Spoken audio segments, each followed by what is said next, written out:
yang terhormat Pak Dirdik, juga tim penyidik dari Gedung Bundar, serta rekan-rekan media yang saya hormati. Pada kesempatan malam ini ingin kami sampaikan bahwa sebagaimana kita ketahui bahwa tim penyidik Kejaksaan Agung pada bulan Oktober 2025 telah menaikkan perkara Petral ke penyidikan, bahwa dalam perkembangannya tim penyidik telah melakukan serangkaian tindakan penyidikan yang dilakukan secara mendalam, profesional, akuntabel, dengan tetap menjunjung prinsip kehati-hatian dan asas praduga tak bersalah. Dan dari pengumpulan alat-alat bukti yang ada, baik itu keterangan para saksi, alat bukti baik dokumen dan elektronik, serta ahli, maka pada malam ini tanggal 9 April 2026 telah menetapkan 7 tersangka. Bagaimana posisi perkaranya seperti apa? Di depan kita sudah ada Pak Dirdik. Waktu dan tempat kami persilakan. Terima kasih semuanya. Jadi pada hari ini, Kamis, tanggal 9 April 2026, tim penyidik dari Kejaksaan Agung bidang tindak pidana khusus telah menetapkan 7 orang tersangka dalam perkara dugaan pengadaan minyak mentah dan produk kilang pada Petral tahun 2008 sampai dengan tahun 2015. Sedangkan kasus posisinya secara singkat adalah sebagai berikut. Bahwa pada periode 2008 sampai dengan tahun 2015 itu terdapat pengadaan minyak mentah dan produk kilang. Dan tim penyidik menemukan fakta perbuatan terdapat kebocoran informasi-informasi rahasia internal PES atau Petral Energy Services terkait mengenai kebutuhan minyak mentah dan gasolin serta informasi lainnya yang dilakukan oleh salah satu tersangka.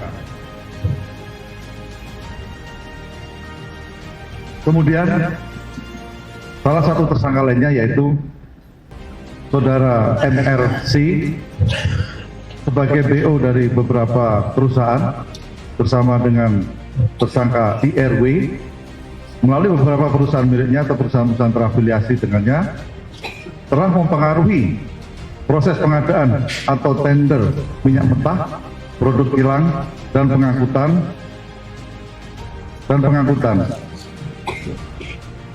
Jadi pada intinya, Saudara MRC melalui Saudara IRW melakukan komunikasi dengan pejabat pengadaan baik di Petral maupun di Pertamina, antara lain dengan Saudara tersangka BPG, Saudara IRW, Saudara MLY, dan Saudara TFK. Komunikasi tersebut baik berupa pengkondisian tender, informasi nilai HPS, sehingga ada markup atau kemahalan harga karena pengadaan tersebut menjadi tidak kompetitif.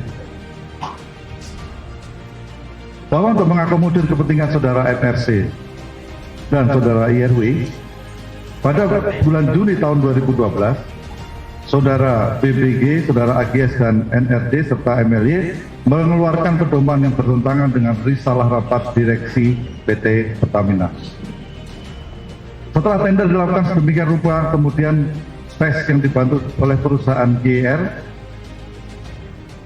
melakukan penandatangan MOU terkait pemasukan produk kilang untuk tahun 2012 sampai tahun 2014. Proses tender atau pengadaan minyak mentah dan produk kilang tersebut menyebabkan rantai pasokan yang lebih panjang dan harga yang lebih tinggi, terutama untuk produk gasolin 88 atau kita kenal dengan premium 88 dan gasolin 92, sehingga menimbulkan kerugian bagi PT Pertamina. bahwa dalam perkara ini tim penyidik telah menetapkan 7 orang tersangka sebagai berikut. Yang pertama, Saudara BBG, menjabat selaku manajer niaga Direktorat Pemasaran dan Niaga di PT Pertamina. Kemudian Saudara AGS, yang menjabat selaku Head of Trading Pertamina Energy Services atau PES tahun 2012 sampai 2014. Saudara MLY, menjabat selaku Senior Trader Petral tahun 2009 sampai tahun 2015. Kemudian Saudara NRD, kemudian Saudara TFK yang menjabat selaku VP NRD dan TFK menjabat selaku VP ISC pada PT Pertamina. Kemudian Saudara MRC, yaitu BO dari beberapa perusahaan yang mengikuti tender tersebut. Dan Saudara IRW atau Direktur dari perusahaan-perusahaan milik MRC tersebut.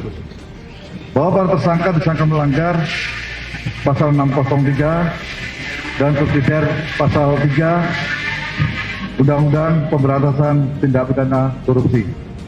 Bahwa terhadap 5 tersangka dilakukan penahanan rutan selama 20 hari ke depan. Sedangkan untuk salah satu tersangka atas nama BBG, berdasarkan hasil pemeriksaan kesehatan, maka terhadap yang bersangkutan dilakukan penahanan kota. Kemudian terhadap salah satu tersangka yaitu MRC, ini memang sudah menjadi DPO bagi kejaksaan. Sedangkan untuk besarnya kerugian keuangan negara, saat ini sedang kami lakukan perhitungan bersama dengan rekan BPKP. Setelah saya itu bisa saya sampaikan. Terima kasih, saya kembalikan kepada Pak Kapus Penkum.